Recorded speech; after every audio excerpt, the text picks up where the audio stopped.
বাংলার বিকাশ ইউটিউব চ্যানেলে সকলকে সুস্বাগত। আজ বিএ ফার্স্ট সেমিস্টারের এইসি তথা কম্পালসারি বাংলা 2018 এবং 2019 সালের কোশ্চেন ও উত্তর দেব। আগের ভিডিওতে তোমাদের 2017 সালের দিয়েছি। চ্যানেলটি উপকারে লাগলে অবশ্যই সাবস্ক্রাইব করে রেখে দাও এবং পাশের বেল আইকনটিকে প্রেস করতে একেবারে ভুলো না। আমি এবার প্রশ্ন উত্তরে আসছি, তোমরা খাতা কলম নিয়ে বসো এবং সেগুলো লিখে ফেলো। এবার আসলাম 2018 সালের কোশ্চেনে। দেখো 2 নম্বরের 25টা কোশ্চেন হয়েছে, অর্থাৎ 25 দুগুণে 50। এবার আমি প্রশ্নগুলো সম্পর্কে আলোচনা করছি। 1, এইখানে দেশের মন পাইবার প্রকৃত অবকাশ ঘটে। কোথায় প্রকৃত অবকাশ ঘটে? অ্যান্সার খ, মেলায়। 2, স্বদেশী সমাজ প্রবন্ধটি কোথায় প্রথম পঠিত হয়? অ্যান্সার খ, মিনার্ভা রঙ্গমঞ্চে। 3, শুধু কালে ভারতবর্ষ চলিবে না। এবার প্রশ্ন, কোন প্রবন্ধের অংশ? অ্যান্সার ক, স্বদেশী সমাজ। 4, পুঞ্জীভূত কথাটির অর্থ হল? অ্যান্সার ক, রাশিকৃত। 5, মীমাংসা ভাষ্য কার রচনা? অ্যান্সার ক, সবরস্বামী। 6, ভাষা ভাবের বাহক, ভাবই প্রধান, ভাষা পরে, কোন রচনার অংশ? অ্যান্সার খ, বাংলা ভাষা। 7, গাটা পারচা হল? ক, উত্তর রবার জাতীয় এক প্রকার বৃক্ষের দেহস্থ রস। 8, সাধারণত স্ত্রীজাতি কাঁচা আম, ঝাল লঙ্কা এবং কড়া স্বামী ভালোবাসে। এবার প্রশ্ন, কোন গল্পের অংশ? অ্যান্সার খ, মণিহারা। 9, দি রিয়ম অব দ্য অ্যানসিয়েন্ট মেরিনার কাব্যটি লিখেছেন? অ্যান্সার খ, কোলরিজ। 10, পাহাড়ের শিখর দিয়ে কাঁচা সোনা রঙের রোদ্দুর দেবদারু বনের ওপর এসে পড়ে। এবার প্রশ্ন, কোন গল্পের অংশ? অ্যান্সার খ, বলাই। 11, বলাই গল্পটি কি উপলক্ষে রবীন্দ্রনাথ রচনা করেন? অ্যান্সার গ, বৃক্ষরোপণ অনুষ্ঠান। অ্যান্সারটা হবে। পরেরটা দেখো, মণিহারা গল্পটি গল্পকার প্রথম শুনিয়েছিলেন?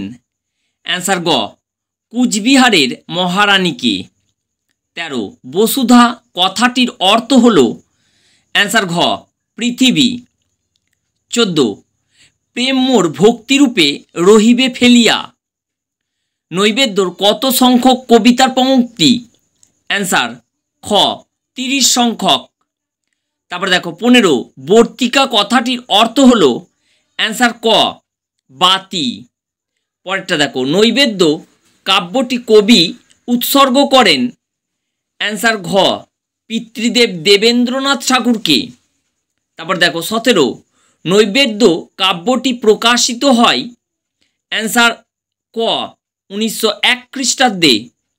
এবার 18 থেকে 25 পর্যন্ত যে প্রশ্নগুলো রয়েছে সেগুলো তোমাদের সিলেবাস বহির্ভূত, তাই সেগুলো আমি আলোচনা করলাম না। এবার আমি 19 সালের কোশ্চেনে আসছি। তোমরা যদি ভাবো চ্যানেলটি উপকারে লাগবে তাহলে সাবস্ক্রাইব, লাইক, শেয়ার করতে একদম ভুলো না, তা নাহলে কিন্তু খুব মিস করবে, কারণ সমস্ত ক্লাসের সাজেশান তোমরা এই চ্যানেলে পাবে। 19 সালে 2 নম্বরের 25টা কোশ্চেন হয়েছে, অর্থাৎ 25 দুগুণে 50। টাইম ছিল 1 ঘন্টা 30 মিনিট। দেখো এবার প্রশ্নগুলো আমি বলছি একের পর এক। 1, স্বদেশী সমাজ প্রবন্ধটি প্রকাশিত হয় কোন পত্রিকায়? অ্যান্সার খ, বঙ্গদর্শন। 2, ব্যাধি সংক্রামক, স্বাস্থ্য নয় উক্তিটি কোন প্রবন্ধের অংশ? অ্যান্সার ক, বই পড়া। 3, মহাভাষ্য কার লেখা? অ্যান্সার ক, পতঞ্জলি। 4, অপবিজ্ঞান প্রবন্ধটি কোন গ্রন্থের অন্তর্গত? অ্যান্সার খ, লঘুগুরু। দেখো 5, আলপাকা শাড়ি বলতে বোঝানো হয়? এবার অ্যান্সার হচ্ছে খ। দেখো এক প্রকার কৃত্রিম রেশমের কাপড়কে।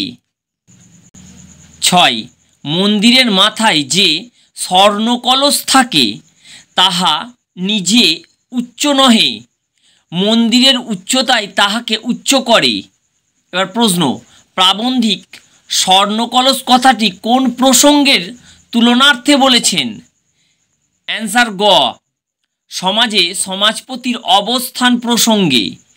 এবার দেখো 7, নৈবেদ্য কাব্যগ্রন্থে মোট কতগুলি কবিতা আছে?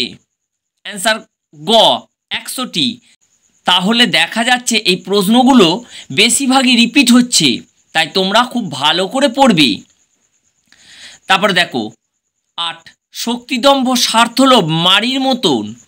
এখানে মারি কথাটির অর্থ হলো অ্যান্সার গ, মরক। তারপর দেখো 9, নৈবেদ্য কাব্যে শতাব্দী সূর্য আজি রক্তমেঘ মাঝে অস্ত গেল। এখানে বলতে কবি কোন শতাব্দীর কথা বলেছেন?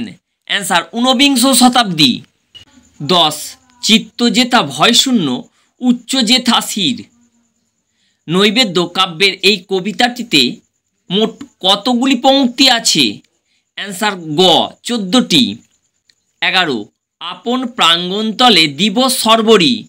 এখানে প্রাঙ্গণ কথাটির অর্থ হলো অ্যান্সার গ, উঠান। তারপরে 12, বর্তিকা কথাটির অর্থ হলো অ্যান্সার খ, বাতি। তারপর দেখো 13, ছুটি ও বলাই গল্প দুটি রবীন্দ্রনাথের কোন গল্পগ্রন্থে সংকলিত হয়? অ্যান্সার খ, গল্পগুচ্ছ। 14, বলাই তার কাকিকে চিঠিতে কিসের ফটোগ্রাফ পাঠাতে লেখে? অ্যান্সার গ, শিমুল গাছের। 15, সেই জলপতন শব্দের সহিত দুরাগত ভৈরবীর তান তাহাকে বলিতে লাগিল, এই জাগরণী স্বপ্ন, এই জগৎই মিথ্যা। তাহাকে বলতে এখানে কাকে বোঝানো হয়েছে? অ্যান্সার ঘ, মণিহারা গল্পে ফণিভূষণকে। 16, ফটিক খালাসিদের মতো সুর করিয়া করিয়া বলিতে লাগিল, এক বাউ মেলে না, দো বাউ মেলে না। বাউ কথাটির অর্থ হলো অ্যান্সার গ, নদীর গভীরতা মাপার বাঁশের দণ্ড। এবার 17, বলাই গল্পটি কি উপলক্ষে রবীন্দ্রনাথ রচনা করেন? অ্যান্সার খ, বৃক্ষরোপণ অনুষ্ঠান। তারপরে দেখো 18, মণিহারা গল্পটির রচনাকাল হলো অ্যান্সার ক, অগ্রহায়ণ 1305। তারপর দেখো 19 থেকে 25 পর্যন্ত প্রশ্নগুলো তোমাদের সিলেবাস বহির্ভূত, তাই আমি এগুলো আলোচনা করছি না। এখানেই প্রশ্ন উত্তর পর্বটি সম্পূর্ণ হলো। ভালো লাগলে বাংলার বিকাশ চ্যানেলটিকে সাবস্ক্রাইব করে রেখে দাও এবং পাশের বেল আইকনটিকে প্রেস করতে একেবারে ভুলো না।